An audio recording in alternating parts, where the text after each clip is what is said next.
পাকিস্তানের সাবেক প্রধানমন্ত্রী ইমরান খানের মুক্তির দাবিতে তার দল পাকিস্তান তেহরিকে ইনসাফ হাজার হাজার সমর্থক গত সোমবার রাতে ইসলামাবাদে পৌঁছায়। তখন ইমরান খানের স্ত্রী বুশরা বিবি ইমরান খানের মুক্তি না হওয়া পর্যন্ত সেখানে থাকার জন্য সমর্থকদের প্রতিও আহ্বান জানান। তবে 24 ঘন্টার মধ্যেই মঙ্গলবার রাতে নিরাপত্তা বাহিনীর অভিযান প্রতিবাদী জনতাকে ছত্রভঙ্গ করে দেয়। প্রতিবাদকারী এবং আইন প্রয়োগকারী সংস্থার সদস্যের মধ্যে হতাহতের ঘটনাও ঘটেছে বলে জানা গেছে।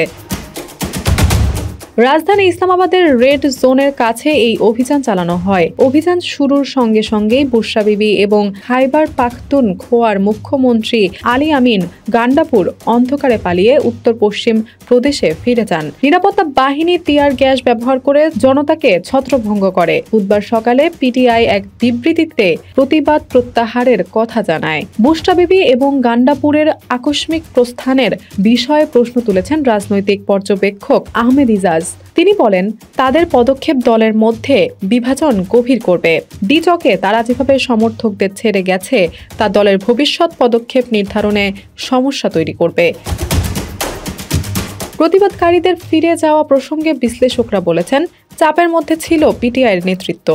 দলের কোনো দাবি পূরণ হয়নি এবং কিভাবে তারা পুনরায় সংগঠিত হবে তা পরিষ্কার ছিল না। রাজনৈতিক বিশ্লেষক জাইখাম খান বলেন, এই প্রতিবাদকে পিটিআইয়ের চূড়ান্ত লড়াই হিসেবে দেখা হয়েছিল, কিন্তু এভাবে ভেঙে পড়া তাদের রাজনৈতিক কৌশলের জন্য বড় আঘাত। পিটিআই বলেছে তাদের 8 জন সমর্থক নিহত হয়েছে। অন্যদিকে সরকার তাজা গোলা বারুদ ব্যবহারের কথা অস্বীকার করে জানায় কোনো প্রতিবাদী মারা যায়নি। কর্মকর্তারা জানিয়েছেন সোমবার পিটিআই কনভয়ের সঙ্গে হিট অ্যান্ড রানের ঘটনায় 3 জন রেঞ্জার নিহত হয়েছেন, আর দলের সমর্থকদের সঙ্গে সংঘর্ষে একজন পুলিশ কনস্টেবল মারা গেছেন।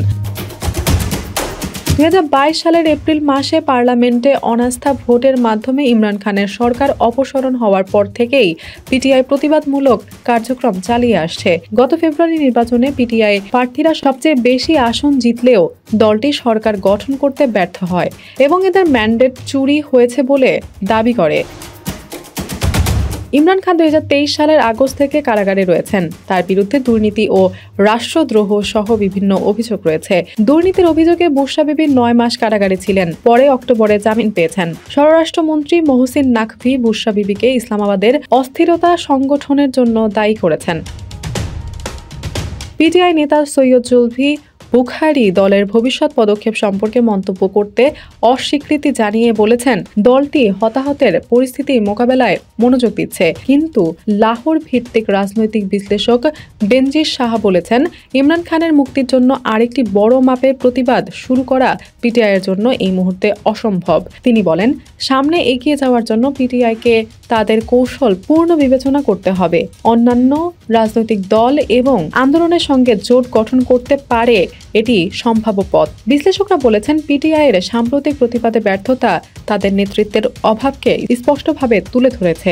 বিশ্লেষক তালাত হোসেন বলেছেন, দলের সামাজিক মাধ্যমে প্রচারণার উপর নির্ভরতা বাস্তব পরিস্থিতিতে ব্যর্থ হয়েছে। পিটিআই শিখেছে যে রাজনীতিতে অনলাইনের বয়ানের চেয়েও বেশি কিছু প্রয়োজন। তবে রাজনৈতিক পর্যবেক্ষকরা বলেছেন, এই সপ্তাহের ঘটনাগুলো সরকারের বিশ্বাসযোগ্যতার ওপরও ছায়া ফেলেছে।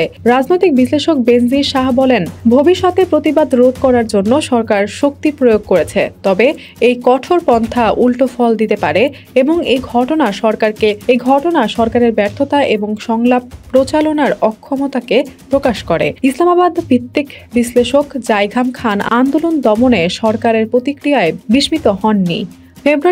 ফেব্রুয়ারি নির্বাচনে কারচুপি অভিযোগের দিকে ইঙ্গিত রেখে তিনি বলেন, এটি সবচেয়ে অজনপ্রিয় সরকার, তাই প্রতিবাদের যে কোনো চেষ্টাকে তারা দেশের অস্থিতিশীল করার প্রচেষ্টা হিসেবে দেখছে এবং কঠোরভাবে দমন করছে। দৌলতে আকন্দ স্মরণ, পিটি আর্কাইভ।